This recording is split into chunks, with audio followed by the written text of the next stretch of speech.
We're in for 500. First hand of the day is a $15 ball pot. We're going 8 ways to the flop. That comes queen, queen, 10 with 2 clubs and a spade.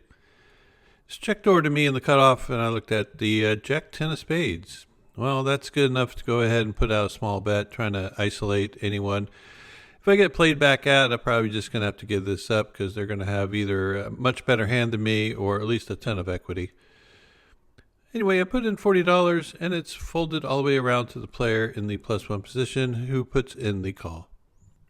Everyone folds out, and it's just the two of us that see a turn card, which comes not a good one. It's the 3 of clubs. So anyone with a flush draw now completes. I don't really like my hand too much anymore, because what could he be calling with?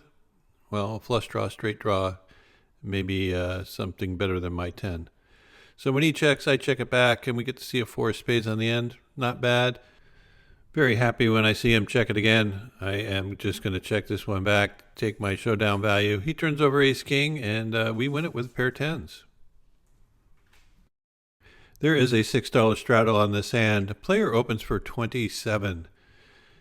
Got 2 callers, and it comes back around to me in the big blind, and I have ace king. Ace king plays much better with 1, maybe 2 opponents. You don't want to go multi-way with this.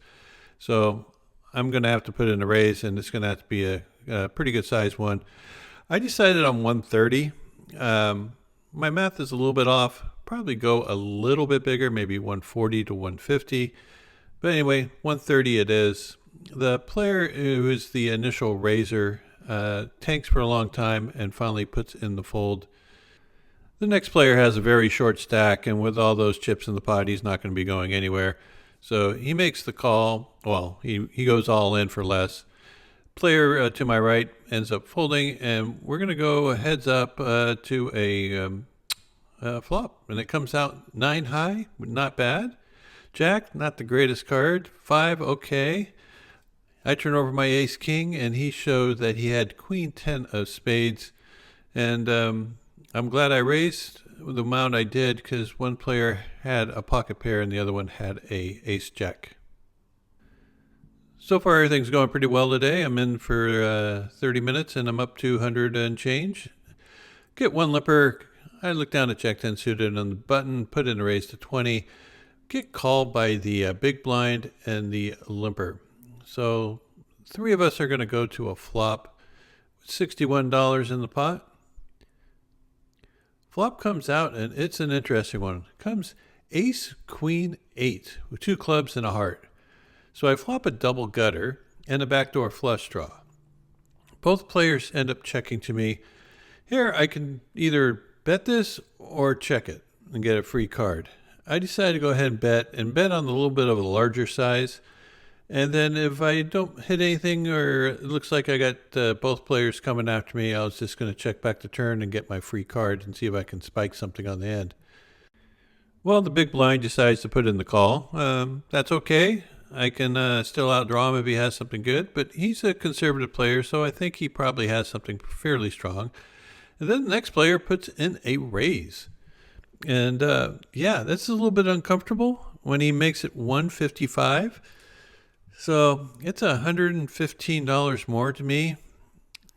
Oh, man, not sure what to do here.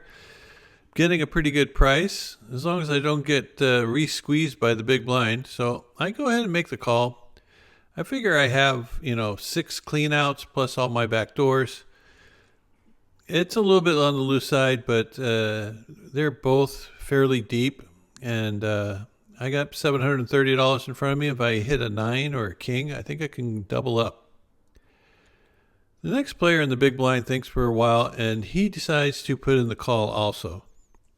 So I think he might be on a draw. I think he might have clubs here. If he had a stronger hand, he probably would have repopped it. And if he had something weaker, he probably would just fold. Turn card comes as a 10 of spades. Not the greatest card in the world. And now the opponent from the big blind leads out for $300.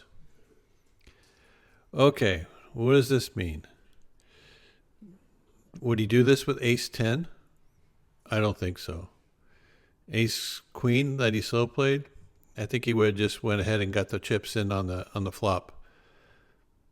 Only thing I can think of is that he had a hand like King Jack of clubs, Jack Nine of clubs, and this 10 makes him a straight.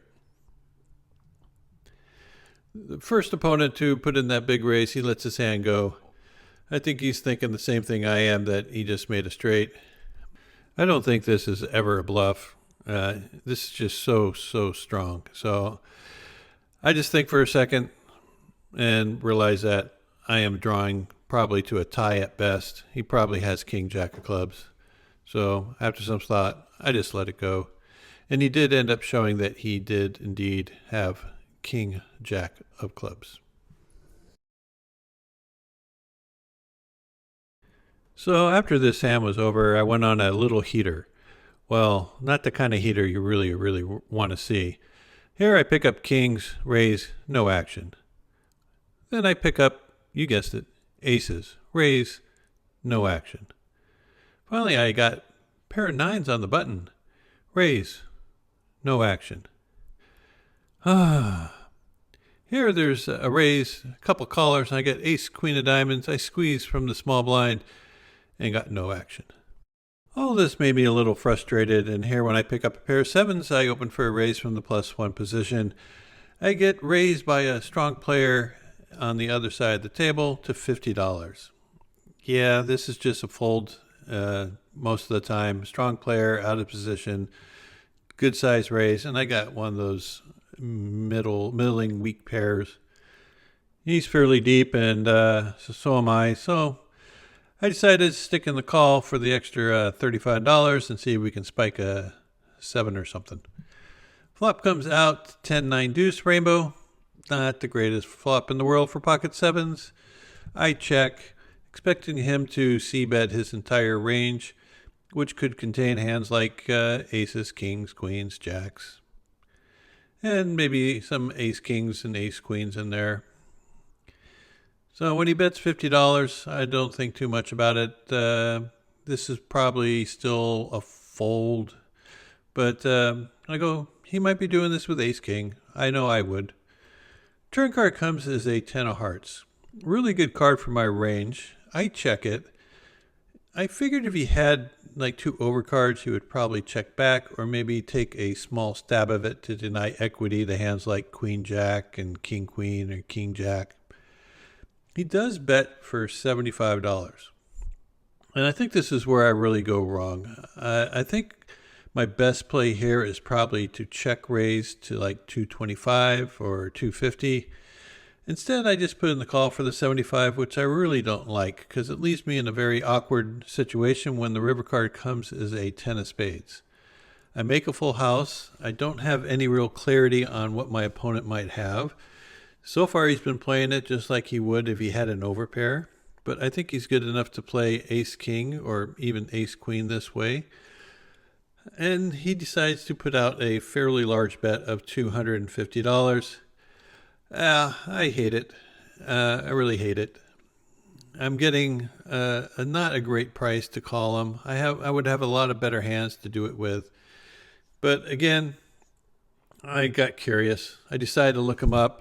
And of course he shows me pocket queens, and I feel like a total donkey here. Bad play on my part. There's a reason you don't call a 3-bet from out of position with pocket sevens against a good player. If he knows what he's doing, he's going to own you all day long being in position. Just let it go, find a better spot, and play your game.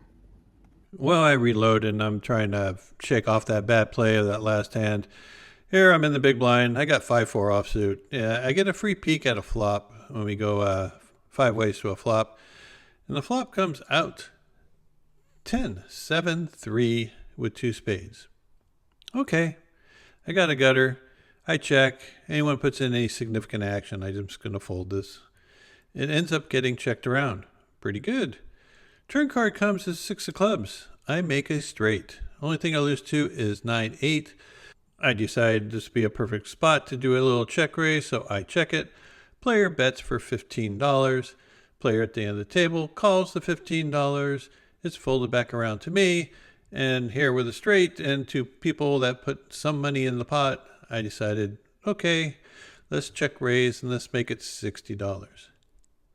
I figure someone with a 2-pair type of hand or maybe even like a top pair that slow played it, would put in a call. And if they picked up some sort of straight draw, they might call. And if they happen to have a flush draw, I don't think they're going to be letting it go. Player who bet the $15 originally goes into the tank for a long time and finally ends up folding, which is a little bit disappointed. I was trying to get some extra chips from him. The one at the end of the table ended up jamming all in. Of course, this is an easy snap call, and we get to see a run out, which comes a 7 of clubs. We turn over our hand. The player at the who folded said he folded 10-7. The other player shows King 7 of spades. So we dodged some bullets, and the player who folded the full house is a little bit steamed. The fact that he said he'd lay down a full house and he seems pretty upset about it led to this next hand. He's in the straddle for $7. Get a couple people call $7. I call for $7 with, you got it, the dirty diaper, 2-3 of diamonds. It comes back around to the player in the straddle, and he makes it $37. Pretty good size raise. I think he has a powerful hand at this time, probably a large overpair. I would probably end up folding this, but knowing that he's a little bit hot, that he might overplay his hand, I decided to stick in the call for the 37. The big blind ends up folding out, and just the three of us are going to go see this flop with 119 in the center, and the flop comes out unbelievable. 6-5-4 with 2 diamonds. So I flop a small end of the straight and a flush draw with a straight flush draw kicker. First player leads out for $70. Player to my right ends up putting in the fold. And here, I think with him being steamed, I think it's probably best just to put in the call. And on a blank, he's going to barrel. He's going to probably barrel pretty big. So I just put in the call. It's a little dangerous. Some bad cards can come up. Specifically, the 8 of diamonds. Now the flush completes, the straight completes. Don't think he's going to be betting this. It's bad for his range. But then again, he is a little bit hot, and he just laid down a full house against me. So he ends up betting. And I was a little surprised. And he bet $200. Okay. If I was correct with my initial read that he has an overpair, what kind of pair would he bet with? Well, big ones, of course, but also one that contains a diamond. I don't think he would do this with, say, 2 black kings or 2 black aces. I think he has a redraw, and we're deep enough where if he has that redraw, I don't want to let him get there. So even though it would be sweet to slow play this, this is not a hand to slow play.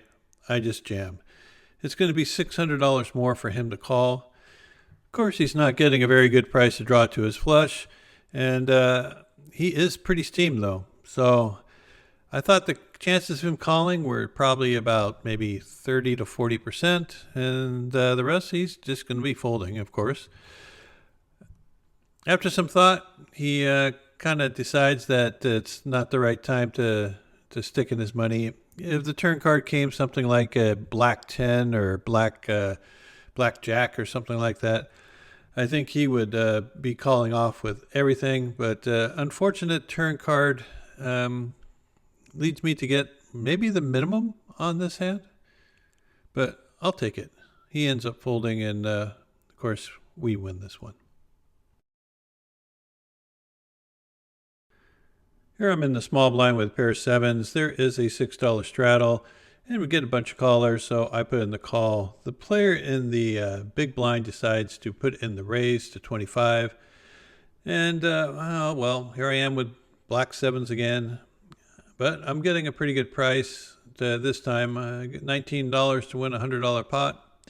I'm okay with that. Let's see if we can flop a set and win a big one here.